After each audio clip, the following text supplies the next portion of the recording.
Kisah Dewi Rengganis yang ada di Pangandaran diangkat oleh masyarakat setempat karena adanya goa yang bernama Goa Rengganis. Goa Rengganis ini memiliki lebar kurang lebih 3 meter dan memiliki panjang sekitar 120 meter ke dalam. Banyak masyarakat yang meyakini bahwa air yang mengalir dari goa itu bisa merapatkan pori-pori kulit manusia, sehingga jika kita mandi di aliran air Goa Rengganis, maka dipercaya sel kulit mati yang ada di badan kita akan hidup kembali dan badan kita menjadi segar. Lalu bagaimana bisa Goa Rengganis ini terbentuk dan diyakini memiliki khasiat? Begini ceritanya. Sebelum kita lanjut, silakan subscribe terlebih dahulu. Terima kasih. Dewi Rengganis sebenarnya memiliki nama Dewi Siti Samoja. Konon katanya ia adalah putri ke-38 dari Prabu Siliwangi.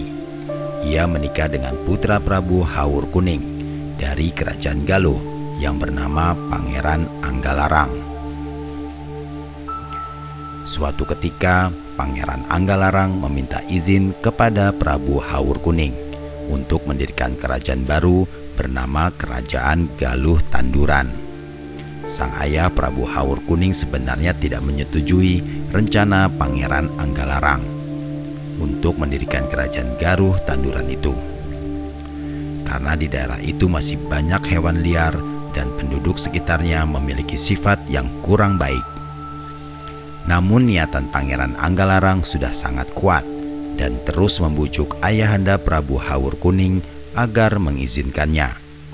Akhirnya dengan terpaksa Prabu Hawur Kuning mengizinkan Pangeran Anggalarang dan Dewi Siti Samoja untuk mendirikan Kerajaan Galuh Tanduran. Waktu terus berjalan hingga Kerajaan Galuh Tanduran berdiri dengan gagahnya. Pangeran Anggalarang tidaklah sendiri. Ia ditemani oleh Pati Kidang Panunjang. Sesuai dengan prediksi sang ayah Prabu Hawur Kuning, masyarakat sekitar istana adalah perampok alias bajak laut yang biasa merampok jika ada kapal lewat. Seusai merampok di laut, biasanya para perompak itu berfoya-foya dengan menanggap tarian ronggeng gunung di tepi pantai. Kebiasaan buruk itu sangat tidak disukai oleh Pangeran Anggalarang, dan bersama Pati Kidang Panunjang mereka menghampiri perampok itu dan memberi nasihat.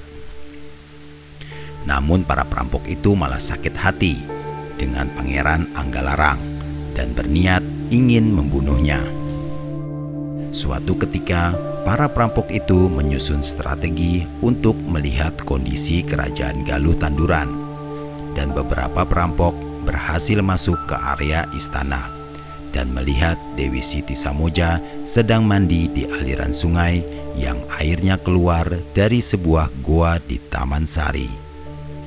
Karena kecantikan dan kemolekan tubuh Dewi Siti Samoja, para perampok itu ingin menculik sang dewi dan membunuh Pangeran Anggalarang. Sesuai dengan rencana, akhirnya para perampok itu menyerang Kerajaan Galuh Tanduran yang saat itu belum banyak memiliki pasukan perang. Otomatis Pangeran Anggalarang menjadi terdesak. Para perampok itu berhasil membunuh Pangeran Anggalarang. Namun para perampok itu tidak berhasil menemukan keberadaan Dewi Siti Samoja. Dewi Siti Samoja ternyata diselamatkan oleh Pati Kidang Panunjang untuk bersembunyi di dalam gua yang ada di Taman Sari. Namun para perompak itu berhasil menemukan Pati Kidang Panunjang dan berhasil membunuhnya. Para perompak itu kebingungan mencari keberadaan Dewi Siti Samoja. Akhirnya para perampok itu pergi dari istana. Dewi Siti Samoja sangat bersedih dan bertekad untuk balas dendam. Singkat cerita, Dewi Siti Samoja merubah nama menjadi Dewi Rengganis, dan ia mencoba memancing para perompak itu dengan menjadi penari ronggeng gunung. Suatu hari para perompak itu berfoya-foya. Mereka tidak tahu kalau salah satu penari ronggeng gunung itu adalah Dewi Rengganis alias Dewi Siti Samoja. Karena tari ronggeng ini menggunakan tutup kepala berupa sarung, jadi wajah dari Dewi Rengganis tidak tampak.